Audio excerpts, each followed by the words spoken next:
a winning mindset as a newcomer. Welcome everybody to your Multicultural channel.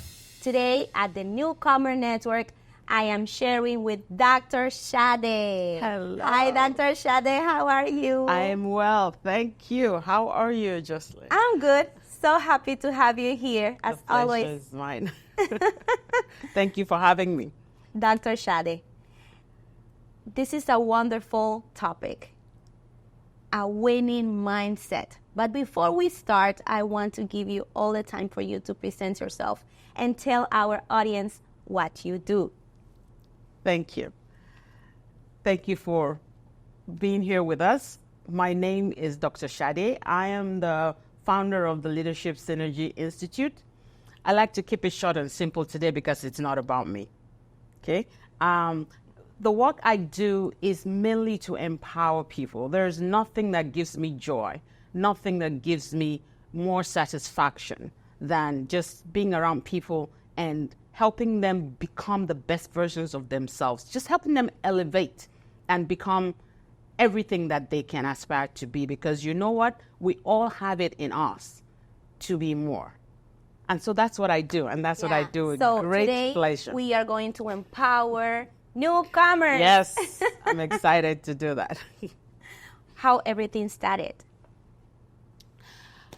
This journey started for me quite a long time ago, about empowerment, right? So I found that every time I have an opportunity to speak into someone else's situation, to pour into them, to encourage them, I come away really fully satisfied. And so the more I did it, and especially when I found people who would actually go and implement some of the strategies and return to me with positive results, I just found that I felt a lot more fulfillment in that than anything else I was doing. And that's how it became a full-time thing, and now you can't get me away from it. And I understand, because I'm that type of person. Newcomers face so many challenges. So how can we have a winning mindset with all those challenges? See, and I'm sure that the newcomers that are listening to your channel have heard a lot said about the challenges that they faced. Some of them have actually come on to speak about their personal journeys and challenges. So I want to acknowledge right here that everything I'm going to say does not diminish the things you're going through, does not pretend that those situations do not exist. However, I want us to know, especially as newcomers, not too long ago I was one myself, right?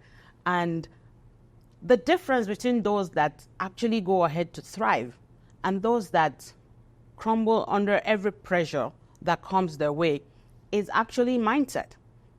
So as a newcomer, I'm going to say to you, like I said to a lot of my clients, mindset is everything. And it's not just a cliche. When we talk about mindset, I'm not referring essentially to just being optimistic or being non-pessimistic. That's not what I'm talking about. Your mindset is your entire decision-making process. It comes from knowing who you are from the inside and making decisions based on your core values and on your full potential. Like knowing that your decisions, your life, the outcomes all depend on you, not anybody else. Not what anybody else says, not what anybody else thinks, not what anybody else perceives. Sometimes those are useful, depending on how it's presented or how it's requested.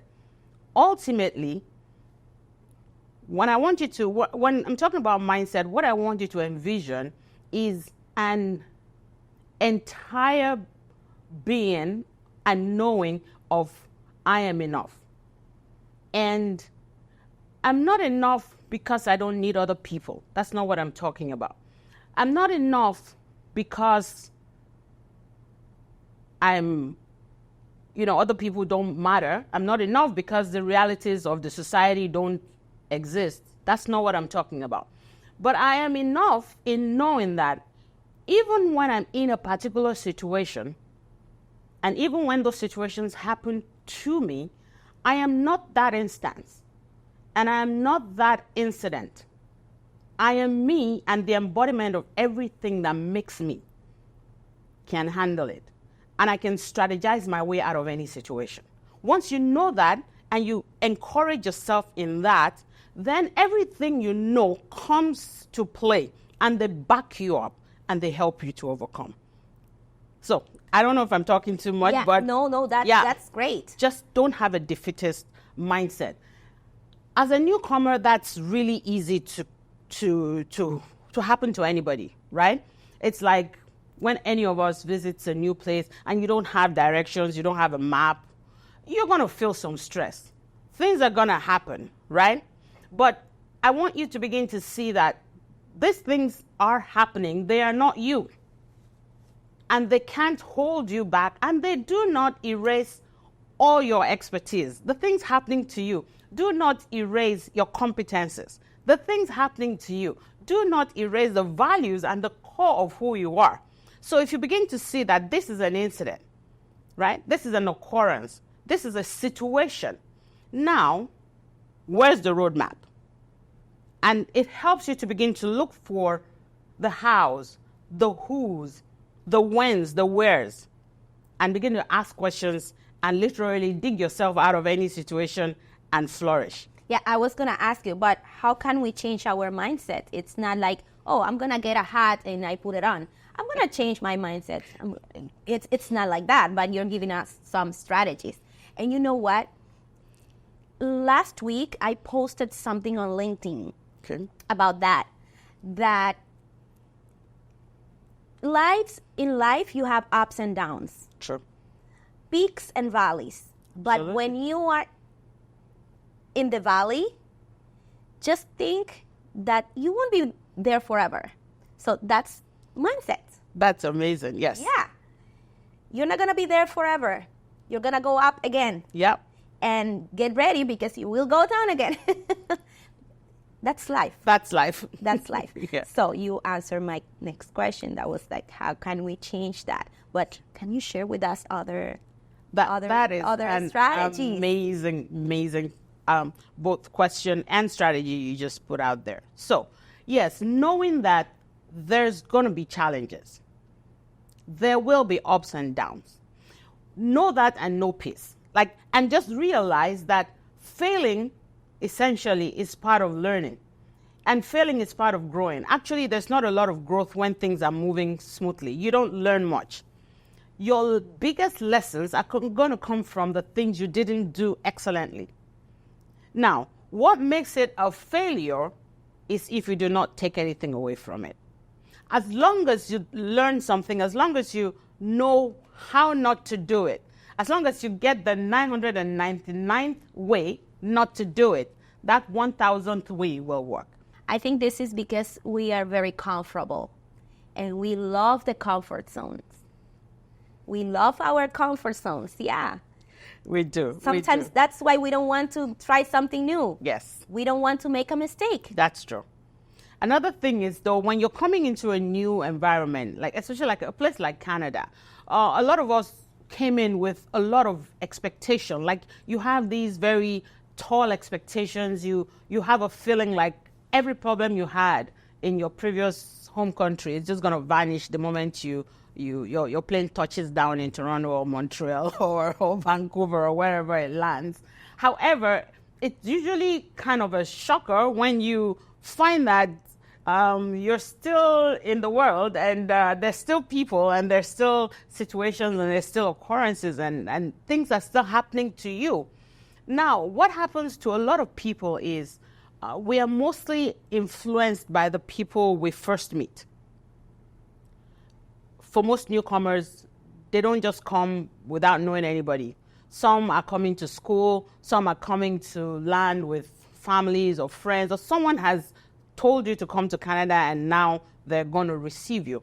What I find is that most newcomers are influenced by those first contacts, which is fine. We're grateful for them, right? Unfortunately, though, a lot of them have, over time, acquired certain defeatist traits, and they've kind of settled. A lot of them have, some of them, I'm not apportioning blames here, but a lot of them have the mindset that is not very helpful in terms of developing and growing. Now, unfortunately, you get sucked into that. They're the first introduction to the system. So what they know is what you're told, right? What they've done or what they're doing is what they expect you to do. And sometimes, I don't want to go into the struggles that newcomers come through, but I just want you to know that I'm aware that sometimes it's even a struggle when you don't want to quite go the way of what they're telling you to do, because that's not what you want to do. That's not the core dream that brought you into Canada. And so conflict begins from there. And you're already in a situation where you're uncertain. And now the people who you think are going to be your supporters or cheerleaders are not quite presenting that way. And it adds to the stress. It's not all of it. It does add to the stress. And then there are systemic things too that we cannot pretend are not there. There's a lot of things. So is my accent good enough? Are my degrees still good enough? Again, I'm trying very hard not to go into what problems that newcomers deal with. But I want you, what I want you to take away from this tonight is, yes, those things do exist, and denying them is not going to, they're not going to disappear. But it is how you handle them, it is how you view them, and how you process through and power through that makes the difference between those who succeed and those who don't. Now, I think I've said a lot of things without actually answering you. How do you build that mindset? It comes essentially, honestly, with knowing who you are first. Nobody is going to do it for you. Nobody knows you like you. Nobody knows the things you put in to get where you did. Nobody knows the struggles you went through to become Jocelyn. You mentioned it's important to know ourselves. But what happens when people don't believe in themselves? So that is a very huge, huge issue, because no one is going to believe in you if you do not believe in yourself. It doesn't matter how much other people tell you that they believe in you. Unfortunately, they are not you, right? Someone very smart said, do not leave the solution to a problem to someone who is not affected by it. Like, don't let it depend on another person to tell you who you are or to believe in you. What am I saying? There will be moments when you really do not feel confident. There will be moments where you doubt yourself, where you second guess, where imposter syndrome kicks in, where self-doubt comes in. It happens to the best of us. Now, you need to have processes by which you prep yourself. Jocelyn, when we were talking earlier, you said you have a way of telling yourself, hey, I know I'm down in the valley right now, but I'm going to come back up. So find things that work for you. Some people have someone they can call, and they just know that that person is going to speak life into them. If that's what you need to do, do it. Helen Keller, what she did was journal. So whatever works for you, find a piece of paper and begin to write down the things you know about yourself. Write down the things that encourage you, things that lift you up. Some people listen to music, right? Some people have a self-care kit. That's a different matter, okay? So find something that works for you, but you cannot not have self-esteem. You cannot not believe in yourself. Just settle it that I'm going to find a way. I'm going to begin to notice the things that trigger me and the things that help me deal with it. So that when those triggers come, you quickly go to your safe space and encourage yourself back up. Because if that essential foundation is not there, everything else is going to mess up with you. And I understand that we are all special. We are all qualified for different things. Just find what your strengths are. Identify those strengths and don't focus on your areas of improvement. Okay, you will focus on them, but in a different way. Yes. In the way, okay, I will overcome that. not in the way, oh, I cannot make it. Yes. I cannot make it. Absolutely. I am not enough. I can't. And stay there. Just focus on the positive things. And something that you mentioned that I loved is that everything depends on your circle. Who is around you? If you are all the time with people who are complaining about life, about things, you will be the same because this is what you are listening. Yeah. I like that. And you did raise something very important. We are all special in some way. We all have our unique advantages. Now, a lot of times those unique advantages are things that we worry about and we turn them into negatives, but they are actually our advantages. I want you to notice that no one is rewarded for being the same. If I do something like you, I'm just like you. But what makes me special, what makes me different is that I can do even that same thing, but I do it like me. So we spend so much time comparing ourselves with the people who have been here, with the locals who we met here, and we stress out rather than bring out those unique things about us. A lot of us, as an example, are stressed by accent. That is a unique advantage you have there. Your accent is peculiar to you. It's special to you. Everybody has an accent. So if you look at it in that way, this is mine. It's my quirk, right? And you treat it and carry it with the pride it deserves. Even that can become an advantage rather than something that makes you uncomfortable when you get to speak with people. You're smart. Like the person you're listening to, if they're more interested in the accent than in what you have to say, you're talking to the wrong people. Are you sure? Absolutely. If the people you're speaking to are more concerned about your accent than the quality of the words coming out of your mouth, start talking to a different group of people. Oh, yeah. Just find a different group to talk to. Because, and I just use the accent because we bring a lot of things in and we disqualify ourselves before we're even... Sometimes we don't want to talk because of our accent.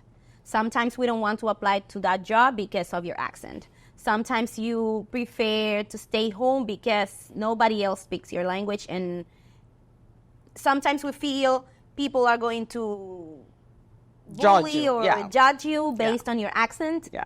And we stop doing things because of that. Thank you for mentioning that. I'm mentoring an amazing young lady right now. She's new. She's a newcomer. And she said to me one day, oh, I didn't apply for that job because what if they fire me? I'm glad you laughed because you didn't even apply. How do you know they're going to fire you?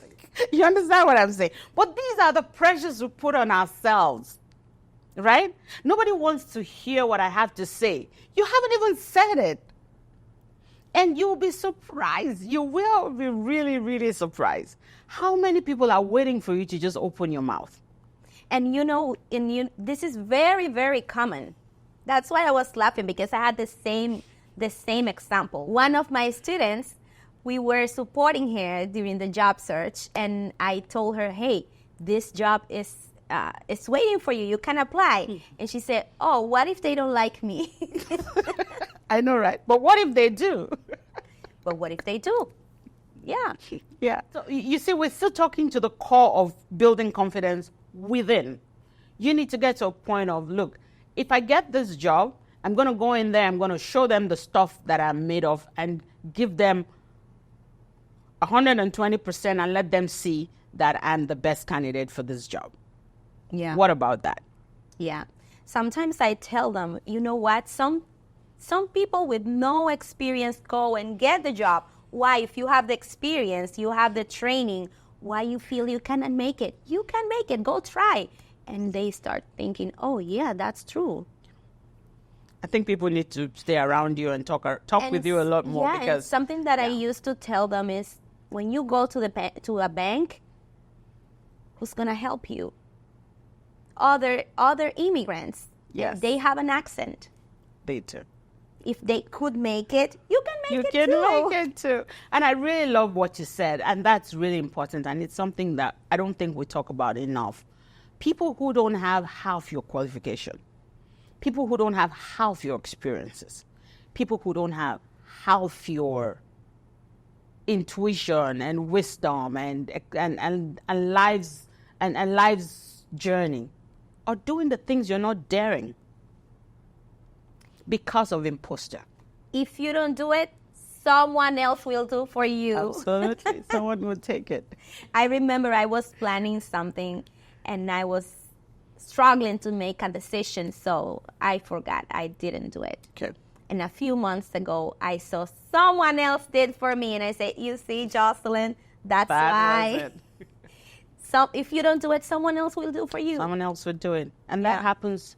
Like, how many things do we leave undone? How many books have we written on, have we left unwritten? How many songs have we left undelivered to the world, right?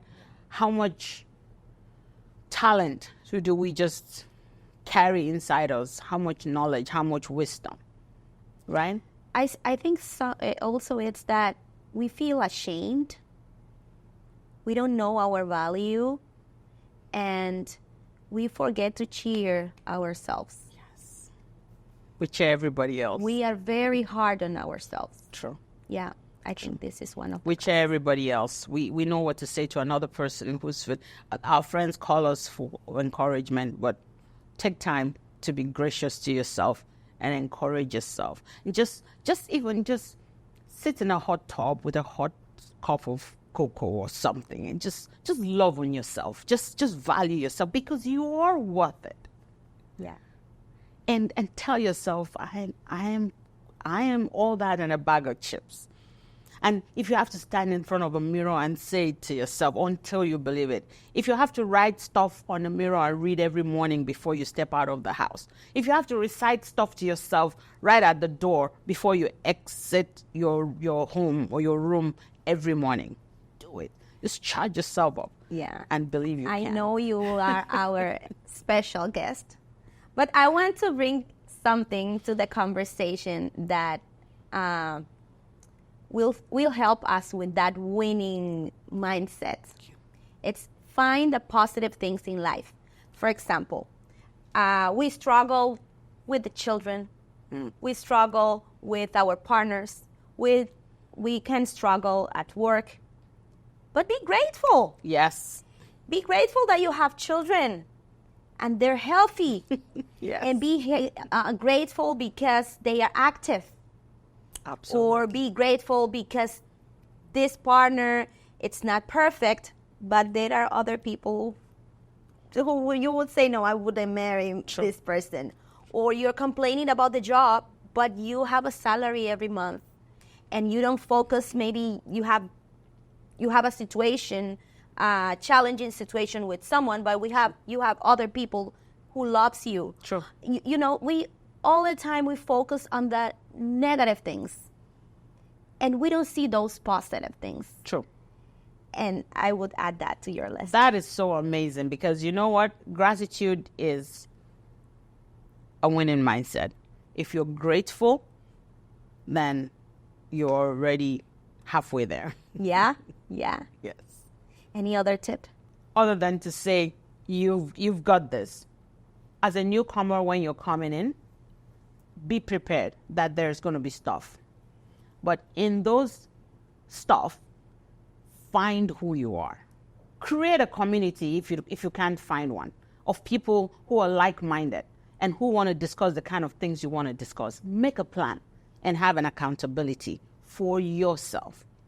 Make sure the plan is specific. Make sure it's something you can attain. And sometimes you might have to do something that is not exactly that plan while you're working on the plan. Mm-hmm. Even in that, stay conscious and stay grateful, because you know that I'm doing this temporarily, but I know where I'm going. And then keep checking your list. Keep checking your list. Make sure that every day you're doing something that's moving you closer to your goal. 5 minutes, 10 minutes, 1 hour a day. If it means waking up 1 hour early, do something that drives you towards your goal. And as you achieve little victories, you get more confident to do more. Yeah, start from little things. Start from little things. Thank you, Dr. Sade. You're welcome. I am so glad to have you here and discuss about this topic because, you know, we need that. We need a winning mindset. We need it. Thank you for having me. Yeah. And thank you once again to our wonderful audience for being there with us. See you next time. And don't forget to follow us on You Multicultural channel. And see you soon.